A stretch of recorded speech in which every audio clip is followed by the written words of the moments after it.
ते वाढू शकतात आणि या वाहतूक दरवाढीचा फटका महागाईमध्ये आता मुंबईकरांना सहन करावा लागणार आहे।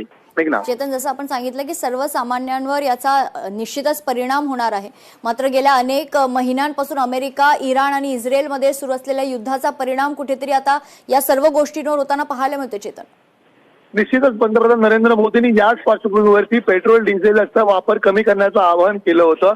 कारण आतापर्यंत आपण पाहिलं असेल, भारताच्या शेजारील जी देश आहेत त्यांनी मात्र मोठ्या प्रमाणात पेट्रोल डिझेल दरवाढ केली असली तरी भारताच्या अर्थव्यवस्थेची मजबूती पाहता कुठेतरी ही दरवाढ रोखण्यामध्ये सरकार आपल्याला पाहायला मिळालेलं होतं, उपाययोजना त्या प्रकारे केलेल्या होत्या। मात्र युद्ध कुठेतरी थांबत नसल्यामुळे सातत्याने ही दरवाढ होत आहेत।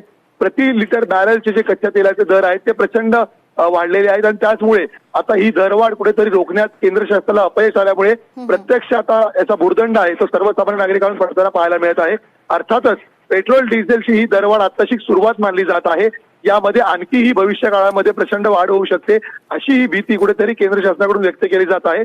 त्यामुळे आज जरी 106 रुपये लिटरने पेट्रोल मिळत असलं तरी लवकरच हा आकडा 110 पार करू शकतो अशी भीती तज्ञ व्यक्त करत आहेत। तर आतापर्यंत 100 रुपयांखाली असलेलं डिझेल देखील 100 रुपयांवर जाऊ शकतं अशी भीती व्यक्त केली जात आहे। परिणामी येत्या काळामध्ये नागरिक आता पंतप्रधानांच्या आव्हानाला कितपत प्रतिसाद देत आहेत आणि पेट्रोल डिझेलचा वापर किती कमी करतायत यावर पुढची दरवाढ आहे ती निश्चित असेल। चेतन, महत्त्वाचं म्हणजे 4 वर्षांनंतर झालेली ही दरवाढ आहे। मागची दरवाढ जर आपण पाहिली तर एप्रिल 2022 मध्ये झाली होती आणि त्यानंतर थेट आता करण्यात आलेली आहे। चेतन, निश्चितच आपण पाहिलं असेल की गेली 4 वर्ष सातत्याने आंतरराष्ट्रीय बाजारपेठामध्ये उलथापालथ होत होती, मात्र काही दिवसांपुरती ही उलथापालथ होती। त्यानंतर जे स्थिरावणारे दर होते त्यामुळे कुठेतरी तात्पुरती होणारी दरवाढ आहे ती सहन करण्याचं काम केंद्र शासन करत होतं। मात्र आता गेल्या महिनाभरापासून सुरू असलेल्या युद्धामुळे कुठेतरी प्रचंड प्रमाणामध्ये ही सातत्याने आंतरराष्ट्रीय पातळीवरची जी कच्च्या तेलाचे दर आहेत ते सातत्याने वाढत राहिले, ते अद्यापही कमी झालेले नाहीयेत आणि सध्या परिस्थिती पाहिली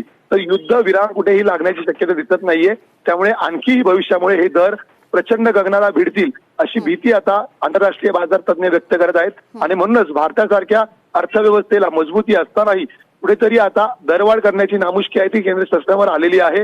एवढंच नाही तर स्वतः पंतप्रधानांनी आवाहन केल्यानंतर आपण पाहिलं असेल त्यांनी स्वतःच्या ताफ्यामध्ये देखील कपात केलेली होती, जेणेकरून त्याचं अनुकरण आहे ते सर्व भारतीय करतील आणि म्हणूनच काल मुख्यमंत्र्यांनी देखील आपण दुचाकीवरती थेट विधिमंडळ आणि मंत्रालय गाठताना पाहिलेलं होतं।